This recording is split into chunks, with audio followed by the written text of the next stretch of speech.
नमस्कार, बहुत स्वागत है आप सभी का। मैं हूं आपके साथ चेतन पाठक और आप देख रहे हैं एनएमएफ न्यूज। अमेरिका के राष्ट्रपति चुने जाने के बाद ट्रंप के नाम से दुनिया भर में हलचल है।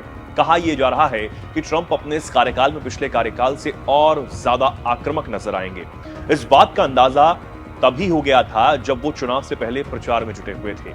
बांग्लादेश पर हो या फिर पाकिस्तान पर, उन्होंने दोनों को आड़े हाथों लिया था और दोनों को आड़े हाथों लेने वाले ट्रंप के बारे में जल्द हमारे चैनल पर आने वाले एक पॉडकास्ट में जनरल के सिन्हा ने क्या कुछ कहा, पहले वो आपको सुनवा देते हैं, फिर आपको बताते हैं कि अब बांग्लादेश के हालातों पर आखिरकार 4 महीनों के बाद राष्ट्रपति जो बाइडेन ने भी चुप्पी तोड़ ली है और जो प्रधानमंत्री नरेंद्र मोदी ने बांग्लादेश को लेकर कहा, उसी भाषा में कैसे बाइडेन ने बांग्लादेश को समझाया है। तो मेरा ऐसा मानना है कि उनकी सोच बहुत डिफरेंट है, बोलने का तरीका अलग है।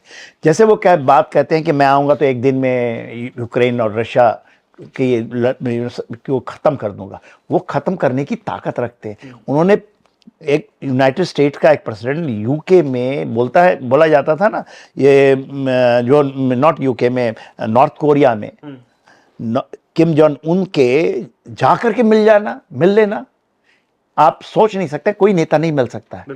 तो डोनाल्ड ट्रंप ने ये करके दिखाया उनको, और उनके भी मन में शायद, क्योंकि वो ये कैपिटल से, इकोनॉमी से बड़ा उनको ज्ञान है, उन्होंने अपनी पूरी विस्तार दुनिया में फैली है, तो वो मायूपी की नहीं, कोई ऐसा ना संकुचित तरीके से नहीं, बड़े तरीके से वो भी चाहते हैं कि सबको स्पेस दिया जाए।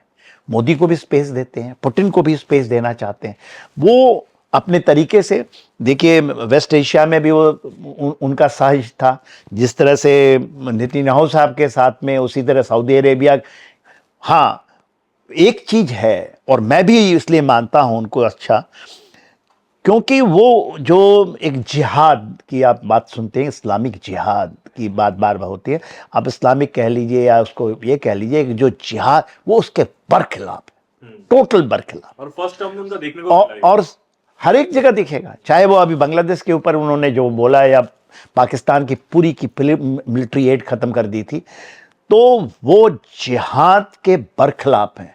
वो चाइना के साथ ट्रेड वॉर कर सकते हैं क्योंकि अमेरिका के हैं, मगर यदि वहाँ वो नहीं, वो उसके बरखिलाफ हैं, उसके ऊपर में बोलते नहीं हैं।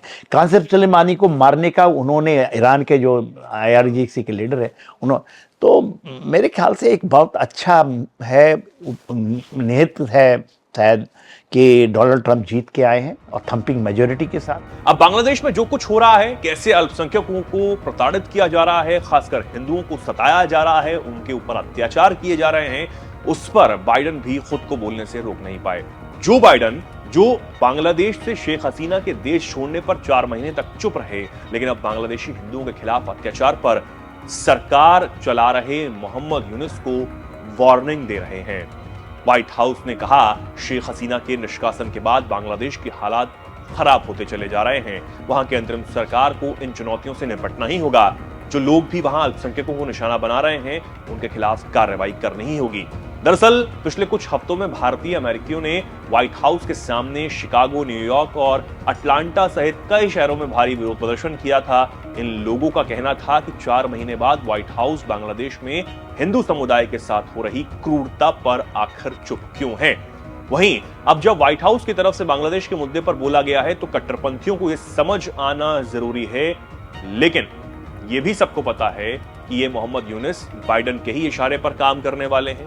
इन कट्टरपंथियों का इलाज ट्रंप के आने पर ही अच्छे से होगा। आप क्या सोचते हैं इस पर? कमेंट सेक्शन में आप जरूर बताएं और देखते रहें एनएमएफ न्यूज।